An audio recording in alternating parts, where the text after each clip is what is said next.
Hello friend, good morning. কেমন আছো সবাই? চলে আসলাম আজকে আবারও নতুন একটা ভিডিও নিয়ে। আশা করি তোমরা সবাই ভালো আছো, সুস্থ আছো, আর আমরা মোটামুটি ভালোই আছি। আজকে সকালে ঘুম থেকে উঠে আনভি দেখো কি সুন্দর কাজ করেছে, ও বিছানা গুছিয়েছে। এই পাতলা ব্ল্যাঙ্কেটটা কালকে রাত্রেবেলা পেতেছিলাম, কারণ একটু ঠান্ডা ঠান্ডা লাগে বিছানাটা, তাই এই পাতলা কম্বলগুলো আমি কিন্তু এনেছি বিছানায় পাতানোর জন্যই। 3টা নিয়েছি, তো মাঝে মধ্যে ধুয়ে দিতে হবে, সেই জন্য 3টেই নিয়েছি ঠান্ডার দিনের জন্য। গায়েও দেওয়া হবে, বিছানাতেও মানে পাতা হবে। আর এইদিকে আনভি তো খুবই সুন্দর করে বিছানা গুছিয়েছে আর দাঁত ব্রাশ করে নিল সকাল সকাল। গুড মর্নিং বলে দাও সবাইকে। চলো জামা কাপড়গুলো শুকোতে দিতে যাবো, তুমি ওখানে একটু ছাদের উপরে রোদ পোয়াবে। হ্যাঁ, চলো। মর্নিং সবাইকে। সবাই কেমন আছো? আশা করি সবাই ভালো আছো, সুস্থ আছো।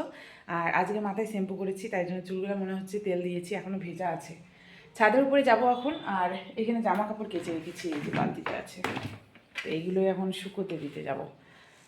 তো চলো শোনো, চলো তারপরে এসে রান্নাবান্নার আয়োজন করব। পুজো কমপ্লিট, আমার স্নান সেরে পুজো করলাম, আর আনভি এইমাত্র ঘুম থেকে উঠলো। তো চলো এখন ছাদে যাব, চলো আস্তে আস্তে যাও।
রোদ দিয়েছে, আর শীতকাল মানেই মনে হয় যেন একটু রোদ্রে গিয়ে বসি। চুলগুলো ভেজা ভেজা আছে, তাই একটু শুকিয়ে, আর মেয়ে এদিকে একটু খেলছে। তো তারপরে ঘরে যাব, গিয়ে খাওয়ার ব্যবস্থা করব। মেয়ে এখনও কোনো কিছু খায়নি। সকালে উঠে যে দুটো কলা নিল, কালকে বাজারে গিয়েছিলাম, আর বাজার থেকে কলা নিয়ে এসেছি, আর আনছি হচ্ছে শাক, লাউ শাক। তো ওই লাউ শাকগুলো রেখে দিয়েছি, আজকে রান্না করব। শীতকাল মানেই কিন্তু বাজারে প্রচুর শাকসবজি এখন পাওয়া যায়, টাটকা টাটকা। আর তার জন্য আমি কালকে লাউ শাক নিয়ে এসেছি আর কি। আর লাউ শাকটা কিন্তু আমার ভীষণই পছন্দের একটা খাবার। কালকে তো রাত্রিবেলা নিয়ে এসেছি, আর রাতের বেলা খাওয়া হয়নি, তাই আজকে আর কি রান্না করব ভাবছি। কিন্তু এদিকে আবার আনবি ভীষণই বায়না করছে, ও দিদা বাড়ি যাবে। ও দিদাকে ফোন করে কান্নাকাটি করছিল, আমি যাব যাব। তারপরে মা আবার বলল, তাহলে নিয়ে আয় ওকে, একটু ঘুরে যাবে। আজকেও ছুটি আছে স্কুল, কালকেও ছুটি আছে, একবারে শনিবারে পরীক্ষা।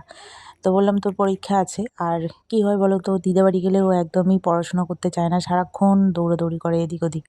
তো দেখি কি করি, খাবারটাকে খেয়ে নিই। আর আমি দুটো রুটি ভেজে নিলাম, তার সঙ্গে আলু ভাজা করে নিলাম।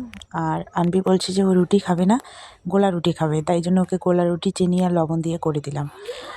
তো এখন খাওয়া দাওয়া করে তারপরে ভাববো যাই কি না। আর আনবি তো কান্নাকাটি করছে, দিদাকে ফোন করে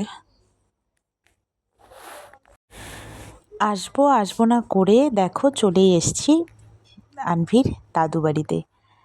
আর এসেই তো বাড়িতে অনেক কাজ, তার মধ্যে সবথেকে এখন বড় কাজ সেটা হচ্ছে আলু কাটা। আলুর জমি তৈরি হয়ে গেছে সবারই, আর এখন লেবার পাওয়া যাচ্ছে না। প্রত্যেকেরই একসঙ্গে আলু কাটা শুরু হয়, সেই জন্য লেবারগুলো একসঙ্গে পাওয়াই যায় না। তাই মা একা একাই আলু কাটছে কয়েকদিন ধরে, বলছে আস্তে আস্তে কিছু কাটা হোক, তারপরে আলু গাড়া শুরু করবে। তো আমি এসে একটুখানি কাটলাম, তো বেশিক্ষণ না বসে থাকতে পারি না এখন, কোমরটা প্রচণ্ড লেগে যায়, এত ব্যথা করে মানে আর বসে থাকার মতো কোনো ইয়ে থাকে না, তাই জন্য একটু দাঁড়িয়ে আছি। আর মা এই যে এদিকে কাটছে আলু। আর আমরা এসেছি অনেকক্ষণ আগেই, প্রায় সন্ধেই হয়ে গেছে। আর আনভিকে তো দিদাবাড়ি এলে খুঁজেই পাওয়া যায় না। তো আমি কিন্তু ওখানে ওকে বলেই এসেছি যে দিদাবাড়ি গিয়ে একদম দৌড়াদৌড়ি করে যাবে না। কিন্তু এখানে এসে কে শোনে কার কথা? দিদা আছে, দাদু আছে, ওকে বাঁচানোর অনেক লোক আছে, সেই জন্য ওর কোনো ভয় নেই আজকে। আর অন্যদিন তো একটু ভয় পায় যে না কোথাও গেলে মা মারবে বা বকবে, সেই জন্য কিন্তু তখন দুষ্টুমি করলেও একটু ভয় পেয়ে চলে। কিন্তু এখানে এলে দিদা দাদুর আদরে আরও বেশি দুষ্টুমিগুলো করে। আর এদিকে দেখো আমরা আসার পথে দিদিমাকেও নিয়ে এসেছিলাম, কারণ আসার পথে আমার দাদুর বাড়ি। তো তারপরে দিদিমাকে বললাম চলো যাই। তো দিদিমাও দেখো এদিকে আসছে আমাদের সঙ্গে। তো দিদিমাকে নাকি ঠান্ডা লাগছে তাই আগুন ধরিয়েছে। এখনও যদি আগুন তাপানোর মতো অতটা ঠান্ডা পড়েনি, তো বয়স্ক মানুষ তো ওদের একটুতেই ঠান্ডাটা বেশিই লাগে, সেই জন্য আর কি দেখো আগুন ধরিয়েছে। আর আনভিকেও এখানে এনে বসিয়ে রাখলাম। তো চলো বন্ধুরা, ভিডিওটা আজকে এই পর্যন্তই রাখছি। দেখা হবে নতুন কোনো ভিডিওর সঙ্গে। ততক্ষণ পর্যন্ত তোমরা সবাই অনেক ভালো থেকো, সুস্থ থেকো। টাটা।